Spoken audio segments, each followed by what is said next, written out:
Bonjour, aujourd'hui je vous présente un livre qui va vous parler d'espoir et d'amour. C'est génial. D'espoir et d'amour avec un sujet qui n'est pas forcément évident, donc je vous le présente tout de suite. C'est au-delà de tout, la vie, le coma, un lien entre deux mondes. Et oui, c'est l'expérience de Brigitte Couder-Jouzot, et je vous mettrai les liens pour l'acquérir parce que je pense que c'est en auto-édition.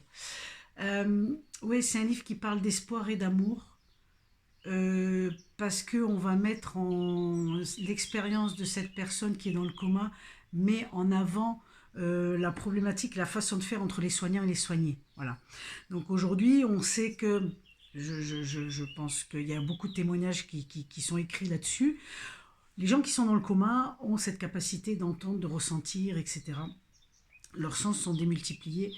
Et évidemment, ils voyagent entre deux mondes. Ils sont dans le coma ici sur Terre et ils sont dans un monde avec les guides, les médecins du ciel, etc. etc. Ce fameux livre, magnifique livre, vraiment très beau, nous parle justement de cette expérience. C'est un jeune qui a vécu cette expérience suite à un accident de moto et il est resté un an dans le coma. Et il a entendu des choses, il a vu, et puis grâce à ses guides, donc il a vécu cette expérience pour pouvoir témoigner, pour pouvoir justement faire changer les choses. Et il se trouve que ça a été possible à travers ce livre. Donc je ne vais pas vous en dire plus, parce que l'idée c'est vraiment de découvrir ce beau témoignage à travers toutes ces pages. Brigitte, l'auteur, en fait l'auteur c'est plutôt le scribe, puisqu'elle a reçu les messages de ce personnage qui était dans le coma pendant un an.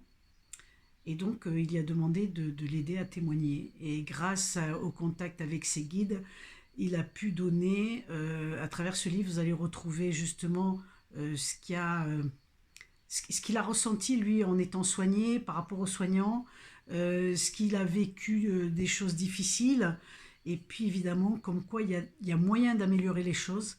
Donc c'est un superbe livre pour les familles, pour les gens qui sont dans ce milieu-là de soignants qui accompagnent des malades. C'est très très beau parce que ça permet d'évoluer là-dedans, ça permet de pouvoir les accompagner différemment, d'avoir d'autres solutions, d'avoir d'autres façons de faire pour soulager, pour aimer plus. Enfin, il y a tellement de choses qui sont dites dans ce livre, c'est juste merveilleux. Donc, si vous avez l'élan du cœur, les amis, n'hésitez pas. Il donne vraiment de... Au début, vous avez... Donc, c'est un livre qui est composé en 4 parties.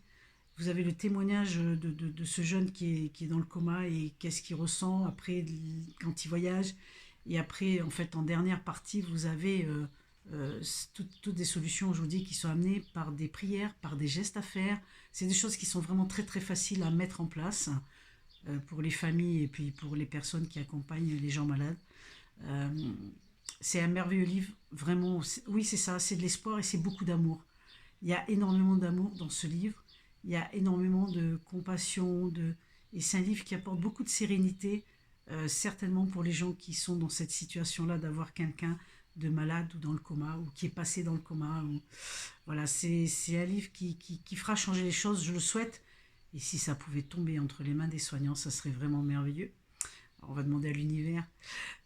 Merci à l'auteur d'avoir été le scribe de ce jeune homme et merci à ce jeune homme d'avoir témoigné avec toute sa fougue et tout son amour pour faire avancer les choses. En tout cas, un très beau livre qui parle du coma, qui parle de la vie avant tout, évidemment. Donc, les amis, si vous avez l'élan du cœur pour en savoir plus, n'hésitez pas. Lancez-vous, parce que lui ne se trompe jamais. Je vous dis bye bye avec un autre roman.